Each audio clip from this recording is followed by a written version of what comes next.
Badan Gizi Nasional berperan besar menjadi pengelola investasi sumber daya manusia terbesar untuk SDM emas tahun 2045 yang akan menjadi tenaga kerja produktif di masa yang akan datang. Ini yang disampaikan oleh Kepala Badan Gizi Nasional Dadan Hindayana dalam acara Sarasehan Ekonomi Nasional bersama Presiden Prabowo pada hari ini. Dan berikut pernyataannya untuk Anda.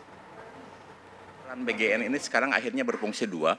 Memang program ini adalah untuk investasi SDM terbesar pemerintah Republik Indonesia untuk SDM emas 2045. Karena anak-anak yang sekarang dalam kandungan 20 tahun lagi akan jadi tenaga kerja produktif. Kalau kita tidak intervensi, maka mereka akan menjadi tenaga kerja produktif yang berkualitas rendah. Dan akhirnya BGN kemudian menciptakan dua hal. Pertama, creating demand, atau yang disebut dengan new emerging market. Apa itu? 82,9 juta, itu adalah new emerging market yang selama ini belum pernah ada.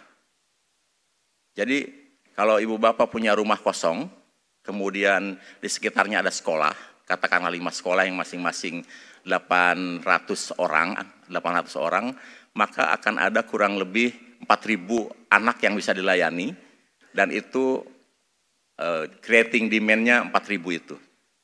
Ya, jadi ada insentif dari Badan Gizi untuk menjadi mitra. Kemudian yang kedua, yang paling penting adalah menjadi off-taker terdepan bagi produk lokal.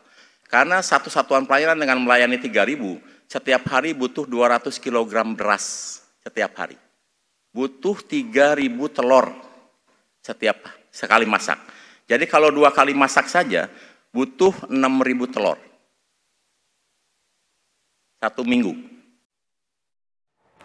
Deregulasi untuk memotong ekonomi biaya tinggi sehingga membuat produk Indonesia bisa berkompetitif di luar negeri sangat penting dilakukan oleh Dewan Ekonomi Nasional. Hal ini disampaikan oleh Ketua Dewan Ekonomi Nasional Luhut Binsar Panjaitan dalam acara Sarasehan Ekonomi bersama dengan Presiden RI di Jakarta hari ini.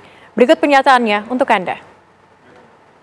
Deregulasi untuk memotong ekonomi biaya tinggi sehingga membuat competitiveness dari produk-produk Indonesia di pasar internasional menjadi sangat baik. Dan ini saya kira sudah diputuskan oleh Presiden, dan pemerintah juga menyiapkan kebijakan-kebijakan counter-cyclical untuk minimalkan dampak negatif perang dagang terhadap perekonomian domestik. Nah, dengan tadi deregulasi tadi, penyelesaian European Union SEPA yang selama ini belum selesaikan, saya kira akan segera terselesaikan, dan akibatnya market pasar kita di Eropa juga menjadi luas, sehingga market ke Amerika masih jalan, ke Eropa juga bisa jalan, dan juga tadi BRICS kita masuk, dan kemudian Tiongkok juga masih membutuhkan kita. Saya kira kita bisa mengabsorb dampak tarif 32% yang diterapkan oleh Amerika.